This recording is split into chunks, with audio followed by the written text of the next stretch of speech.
Today, we're going to make all the greenery on this holiday double spread page all look a little bit different. So stick around. Hello, colorists. Welcome to PencilStash, a weekly show all about coloring. If you're new to the channel, please consider subscribing to get all the new content, and be sure to hit that like button if you're enjoying my videos. Hello, colorists. Happy holidays. Continuing with our holiday series throughout the month of December, we're going to be tackling another page from Romantic Country's third tale. Now, we did this one here last week, and today we'll be working on this double spread page. And to be honest, I'm not entirely sure exactly what this page is depicting. To me, it sort of looks like the inside of like a Christmas shop where you can purchase Christmas trees or wreaths, decorations, and all sorts of stuff. And since this is a double spread, I thought it only fitting that we would tackle the pages in two different videos as well, so that I can really spend some time showing you guys what my process is and how I'm going to take on coloring this. So immediately, I see a lot of greenery. You've got Christmas trees, you've got wreaths and garlands, so there's a lot of opportunity for a green color story here. But I thought it would be fun to theme this video on how to take all of this greenery using primarily the same core colors, but truly make them each different. So that's what this video will focus around today. So jumping right in, we'll start simple with this garland strand right here. We're going to simply give each of these leaves an all-over base of Prismacolor's kelp green. And like I said, we're going to be sticking to a very small family of greens to start with, primarily made up of this kelp green, dark green, marine green, moss green, and lime peel.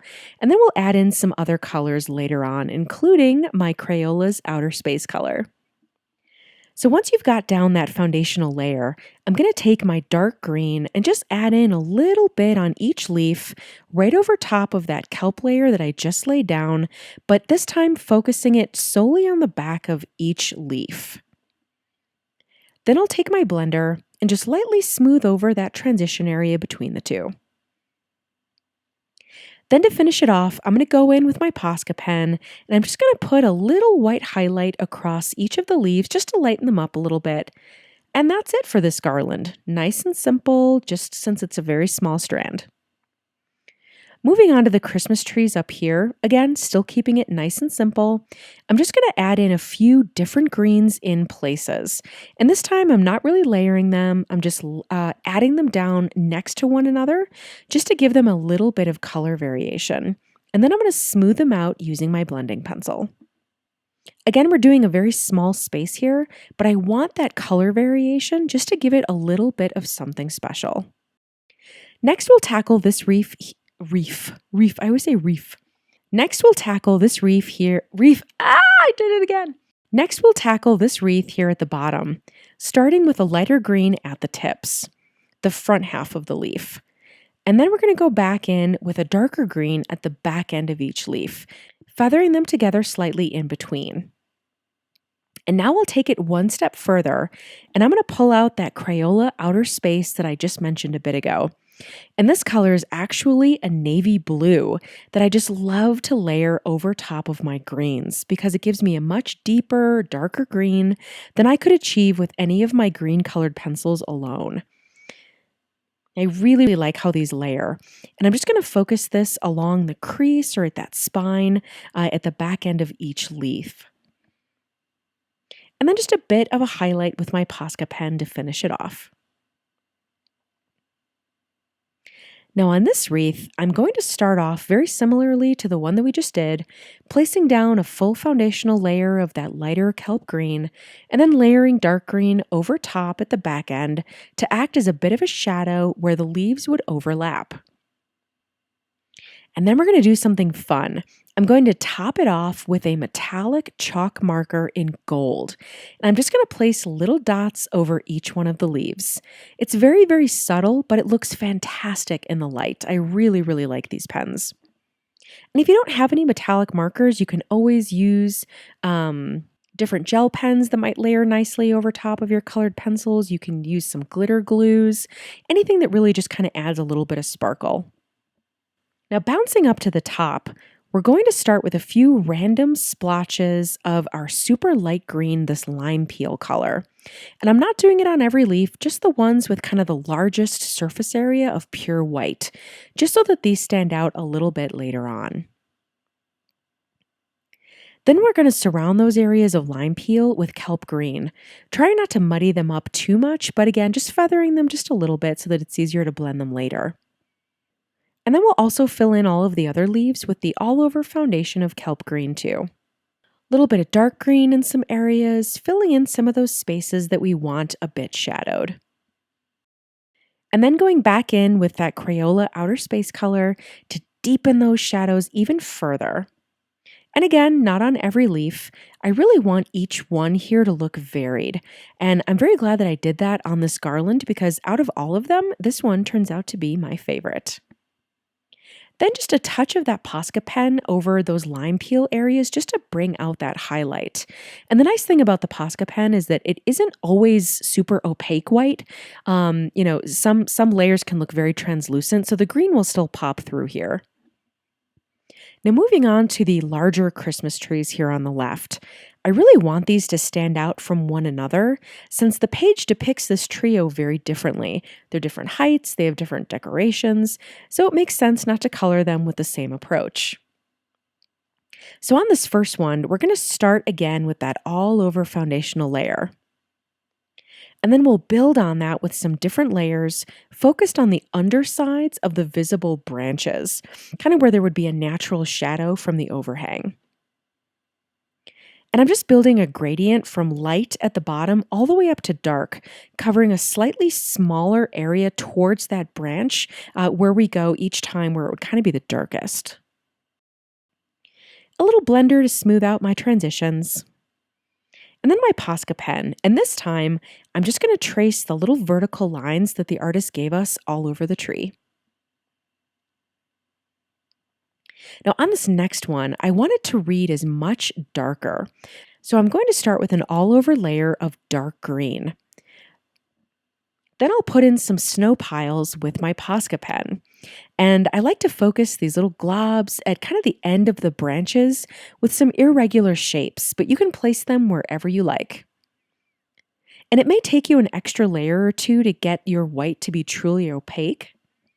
So you can go over these multiple times, but I would wait until they're fully dry to do so, which only takes a minute or two. Then I'll go back in with my outer space color to darken up some of these shadows. Now I'll pull out a new color, one that we haven't used yet. This one is Prismacolor's Sepia, which is brown. And I'm going to use this to add in that final layer, that final shadow right underneath the branches. And I'm just going to be very, very thin, just kind of at that top of the gradient. And then I'll add in my blender if it's needed.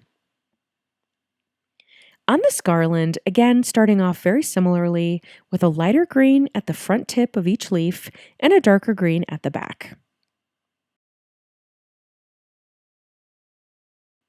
And now we're going to switch it up again and add in another unexpected color, Prismacolor's Black Raspberry.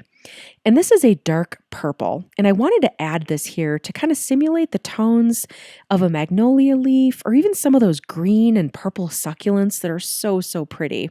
And by putting in this dark purple over top of the greens, the two really marry well to give it that appearance. Hopping back to that final little Christmas tree of the trio, I'm going to down different greens next to one another. Again, instead of layering them, they're just going to sit adjacent to one another. And then I'll layer in some dark green right over top, again focusing it in those areas beneath the branches or where I think it could do with some shading. Now, I really kind of want to dirty up this tree a little bit, so I'm going to bring back the sepia brown that I used before, leaving only a few areas of highlight along the branch tips.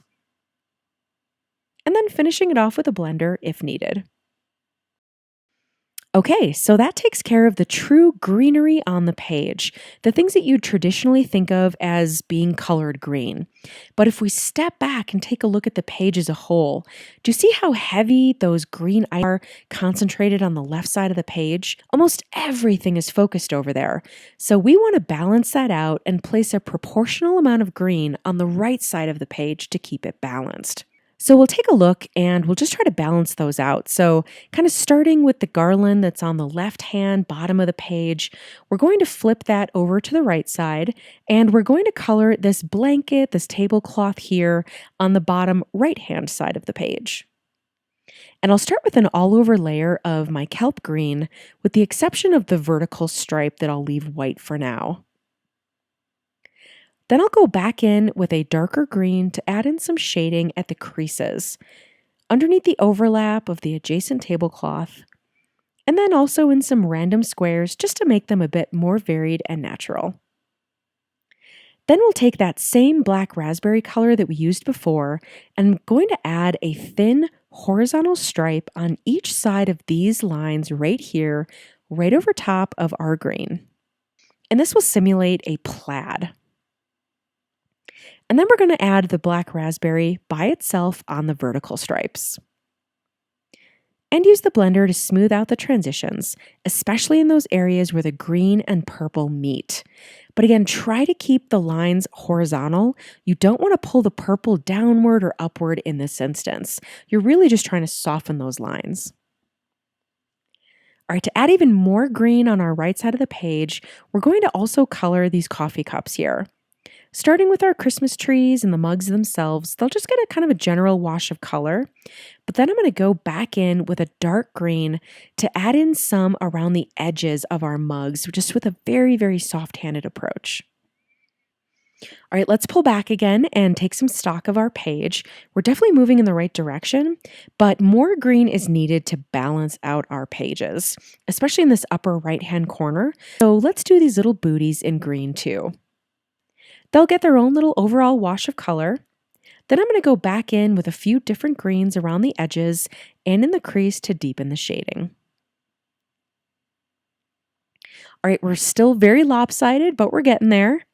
Now we need something big to balance out the heavy green of the Christmas tree on the left, and that perfect candidate for that is our large nutcracker right here front and center. And I know I talked about this in the last video where I also colored the nutcracker on that page in green, which I think came out so darn cute. Now, I normally color nutcrackers in these books, a very traditional palette of black, navy, red, and white, which is very expected. So getting to color them green and to actually like it better is just super, super fun and awesome. Now, the other thing that I wanted to mention is the different approach that I took this time when it came to using my Posca pens and those metallic paint pens. Now, normally I color an entire page with my colored pencils, and then only at the end do I go in and add those little details with the paint pens. But this time, I did it as I went, and I think I really like this new approach and think I might use it moving forward, especially on a page like this with as much detail as it has. As in the end, I don't think that I would have gone in and put in as much detail as I would have if I had just focused on each little area by itself, really focusing on how I wanted it to look at the end. I think I would have kind of given up, if I saved it all till the end. So I think I might use this approach moving forward. I think it really pays off. All right, now that our nutcracker is finished, this is where I leave you, but just for now, we're going to tackle the rest of this adorable page in next week's video, and I'm very excited because I think it's coming out very nice, and I don't know what it's going to look like yet in the end, so it'll be a surprise for both of us. Thank you guys so much for watching today. If you liked this video, please hit that thumbs up button. It helps me a ton, and definitely subscribe if you're new. Check out the rest of my channel for tons more coloring tutorials, and I will see you all next week. Bye-bye!